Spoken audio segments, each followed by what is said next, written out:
Welcome back students. Today we are going to prove root 3 is irrational. Previous video में हम लोग theorem 1.3 prove कर चुके हैं. Let p be a prime number, p divides a square then p divide a also. उस theorem का हमें यहाँ पे एप्लीकेशन करना है. मैंने आपको थ्योरम प्रूव करते वक्त ही बताया था कि इस थ्योरम का अप्लाई हमें तब करना है जब हम प्रूव करेंगे कि कोई नंबर इर्रेशनल नंबर है. इर्रेशनलिटी एक मोस्ट इंपॉर्टेंट टॉपिक है. आपको बेसिक मैथमेटिक्स और स्टैंडर्ड मैथमेटिक्स दोनों ही क्वेश्चन पेपर्स में आपको एक क्वेश्चन प्रूव दैट √3, √2, √5 या 2 + √5 इस तरह का एक क्वेश्चन इर्रेशनल प्रूव करने के लिए डेफिनेटली मिलेगा. तो ये टॉपिक आपको समझना सबसे ज़्यादा इंपॉर्टेंट है क्योंकि इसका एक क्वेश्चन कंपलसरी होता है आपके बोर्ड एग्जाम में. तो हमें इर्रेशनलिटी प्रूव करने से पहले रेशनल नंबर्स और इर्रेशनल नंबर्स के बारे में जानकारी होना चाहिए. रेशनल नंबर आप लोग 6-7 क्लास में ही पढ़ चुके हैं. A number which we can write in the form of p/q where p and q are integers and q not equal to 0 is known as rational number. और इर्रेशनल नंबर को define करना very easy. हम ये कहेंगे कि जो number rational नहीं है वो इर्रेशनल नंबर है क्योंकि अभी तक हम लोग कॉम्प्लेक्स नंबर्स नहीं पढ़ते हैं. रियल नंबर्स हम लोग पढ़ रहे हैं. टोटल से totality of rational and irrational number is called real number. और उन रियल नंबर्स में से अगर आप रेशनल नंबर्स हटा दें तो बाकी सारे नंबर्स इर्रेशनल नंबर्स हो जाएंगे. यानी इर्रेशनल नंबर की हम डेफिनेशन क्या बताएंगे? A number which we can not write in the form of p/q that these are irrational numbers. So जैसे √2, √3, √5 है, इनकी वैल्यूज जब हम निकालना शुरू करेंगे, इनका स्क्वायर रूट करना शुरू करेंगे तो हमें इनफाइनाइट टाइम तक इनकी वैल्यूज मिलती रहेंगी. यानी एक परफेक्ट एक कंप्लीट वैल्यू निकालना मुश्किल है, लगभग इम्पॉसिबल है. तो आज हमें ये प्रूव करना है कि √3 एक इर्रेशनल नंबर है. आपको कोई भी सवाल मिले prove that √2 is irrational, √3 is irrational, √5 is irrational, उन सभी का एक ही पैटर्न है और वो पैटर्न आपको प्रूव करने के लिए जो क्वेश्चंस हैं वो हमें कॉन्ट्रडिक्शन से लगाना पड़ते हैं. मींस अगर हमें ये प्रूव करना है √3 इज इर्रेशनल तो हम मानेंगे let us assume the contrary that √3 is rational. हम ये मान के चलेंगे कि अगर √3 एक रेशनल नंबर है तब क्या होगा.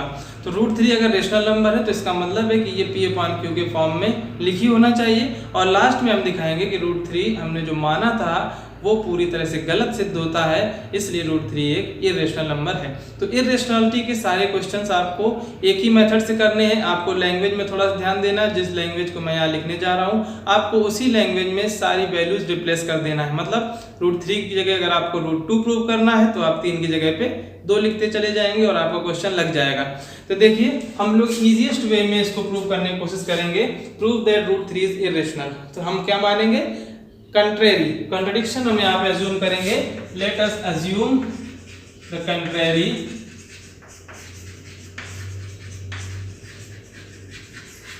That √3 is rational. हमने ये माना कि √3 एक रेशनल नंबर है. हमें प्रूव करना है √3 एक इर्रेशनल नंबर है, लेकिन हम मान के चलते हैं. लेट अस अज्यूम, सपोज हम ये मानते हैं कि /3 एक रेशनल नंबर है. अगर √3 एक रेशनल नंबर है तो रेशनल नंबर की डेफिनेशन क्या होती है कि every rational number can be expressed as the form of p/q. तो रेशनल नंबर अगर √2 है या √3 है तो हम ये कहेंगे कि √3 को हम r/s के फॉर्म में लिख सकते हैं. So let us assume the contrary that √3 is rational. Then we can write √3 equal to r/s where r and s are integers with s not equal to 0. अब s not equal to 0 क्योंकि s denominator में आ रहा है, denominator not equal to 0 होना चाहिए. ये rational number की definition है. इसके बाद हम लोग इसको डायरेक्ट भी सॉल्व कर सकते हैं, लेकिन आपको चूंकि अच्छे मार्क्स निकालना है तो हमें यहाँ पे एक लाइन और लिखनी है. सपोज r और s में दोनों में कोई एक कॉमन फैक्टर है तो हम r और s को उस कॉमन फैक्टर से डिवाइड करके को प्राइम बना लेंगे. If r and s have any common factor then after dividing by that factor we can find √3 equal to A upon B where A and B are co-prime। अब यहाँ पे आपको जानना है को प्राइम क्या होता है। को प्राइम नंबर्स वो नंबर्स होती हैं जिनमें कोई कॉमन फैक्टर ना हो। कॉमन फैक्टर ना हो मतलब ऐसा नहीं कि एक कॉमन फैक्टर नहीं होगा, हर एक नंबर में वन तो फैक्टर होता है, लेकिन वन के अलावा उन दोनों नंबर्स में कोई भी कॉमन फैक्टर ना हो। ये सिचुएशन हमने किस लिए क्रिएट किया है? सपोज आपको अगर मिल जाता है 3/6 तो हम इसको को प्राइम नहीं कह सकते हैं, लेकिन अगर हम इसको कॉमन फैक्टर 3 से कैंसिल कर दें तो हमें 1/2 मिल जाएगा, और यहाँ पे 1 और 2 दोनों को प्राइम नंबर्स हैं। तो इस सिचुएशन को हम यहाँ पे ले आए हैं। Suppose R and S have any common factor, then after dividing by that common factor we can find √3 equal to A upon B where A and B are co-prime and B not equal to 0। ये आपको जरूर लिखना है क्योंकि denominator 0 नहीं होना चाहिए। यहाँ तक आपने कर लिया। इसके अलावा अगर आप इसको सिंपल फॉर्म में लिखना चाहते हैं तो आप ये चीज बीच की कम कर सकते हैं। आप डायरेक्ट यहीं पे मान सकते हैं R and S are co-prime। आपको ये दो लाइन नहीं लिखना पड़ेंगी, लेकिन मेरा सजेशन है हमें हर काम परफेक्शन के साथ करना चाहिए, तो आपको एक लाइन और आपको लिख देना है कि अगर R और S में कोई कॉमन फैक्टर है तो हम उस कॉमन फैक्टर से R और S को डिवाइड करेंगे, और डिवाइड करने के बाद हमें √3 equal to A upon B मिल जाएगा, जहाँ A एंड B को प्राइम है और B नॉट इक्वल टू 0 है। इसके बाद हम लोग अपना प्रोसीजर स्टार्ट करेंगे। क्योंकि हमारे पास √3 equal to A upon B है, हम दोनों ओर स्क्वायर कर देंगे, स्क्वायरिंग ऑन बोथ साइड्स। जैसे हम स्क्वायर करते हैं तो हमें √3 का स्क्वायर 3 मिल जाएगा equal to A square upon B square मिल जाएगा, और यहाँ से A स्क्वायर की वैल्यू मिल जाएगी 3B स्क्वायर। यानी A स्क्वायर इक्वल टू हम क्या लिख सकते हैं? 3 इंटू B इंटू B। हम देख सकते हैं कि 3A स्क्वायर का एक फैक्टर है, A स्क्वायर की वैल्यू में आ रहा है 3 इंटू B इंटू B। और थ्योरम 1.3 हमने क्या प्रूव की थी? Let P be a prime number, P divide A square then P divide A also. 3 is a prime number, 3 divide A square then 3 divide A also. इसका मतलब है कि 3A का एक फैक्टर है। यहाँ पे हमने प्रूव किया है, here 3 divides A square then 3 divide A also. तो इसका मतलब है कि 3A का एक फैक्टर है।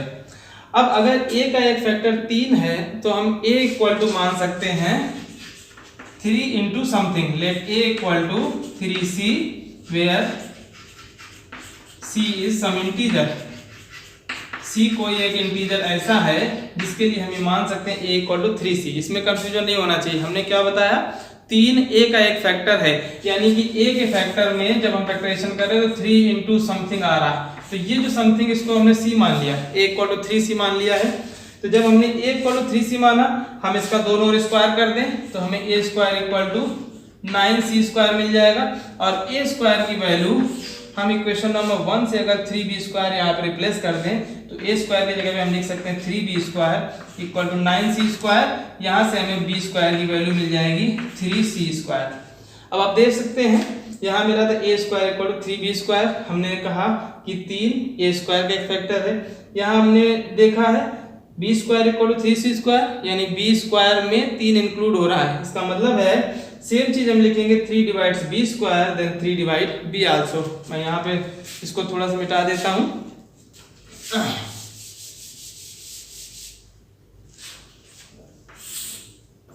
Here 3 divides B square then 3 divides B also। इसका मतलब है कि 3B का भी एक फैक्टर है। It means 3 is a factor of B। इसका मतलब है कि 3B का भी एक फैक्टर है। अब हमने जो एजम्पशन माना था, let us assume the contrary that √3 is rational, और √3 इक्वल टू हमने माना A upon B where A and B are coprime. Coprime का मतलब होता है कि A और B में कोई भी कॉमन फैक्टर नहीं मिलना चाहिए। लेकिन हमने यहाँ पे देखा कि A में एक फैक्टर 3 है और B का भी फैक्टर 3 है। इसका मतलब है कि A और B में एक कॉमन फैक्टर हमें 3 मिल गया, जो कि हमारी इस धारणा के विपरीत है कि A और B को-प्राइम नंबर्स हैं। तो यहाँ पे हम लिख देंगे, क्योंकि हमने जो माना था कि ए और बी को प्राइम है वो यहाँ से गलत सिद्ध होता है। इसका मतलब है कि हमारा जो assumption है कि √3 रेशनल है, ये गलत होता है। तो हम ये कह सकते हैं कि √3 एक इरेशनल नंबर होगा। यहाँ पे हमें 2 लाइंस लैंग्वेज में लिख देना है। As 3 is a common factor of both A and B, so our assumption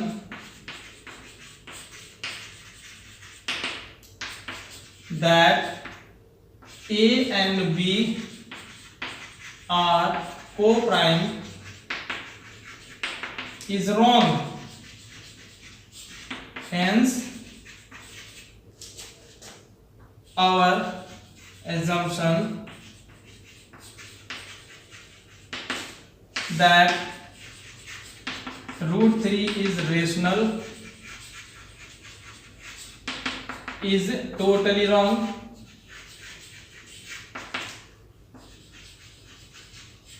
Hence √3 is irrational. इस तरह से हमने ये बता दिया कि √3 इरेशनल है। यहाँ पे आपको थोड़ी सी लैंग्वेज लिखना है।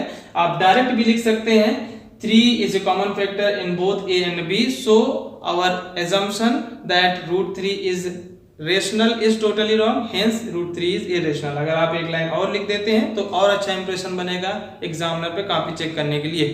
तो अगर आपको इस तरह का क्वेश्चन मिलता है √3 इज इरेशनल, तो आप कंट्राडिक्शन मान के उसको करेंगे।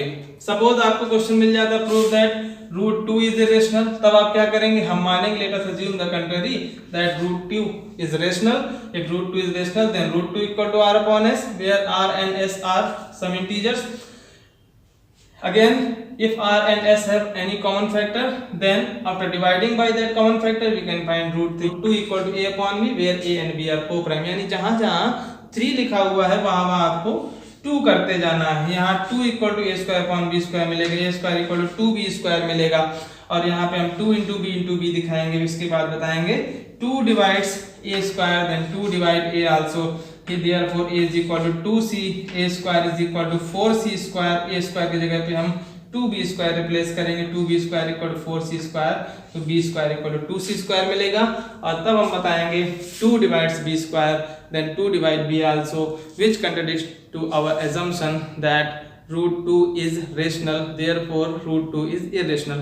तो आपको √2, √3, √5, √x कोई भी क्वेश्चन आपको प्रूव करना हो, आपको इसी लैंग्वेज को यूज करना है, और इस लैंग्वेज के साथ हम लोग किसी भी एजम्पशन को कंट्रडिक्शन दिखाएंगे, पहले किसी भी नंबर को इरेशनल प्रूव कराएंगे। होप आप लोगों को समझ में आ गया।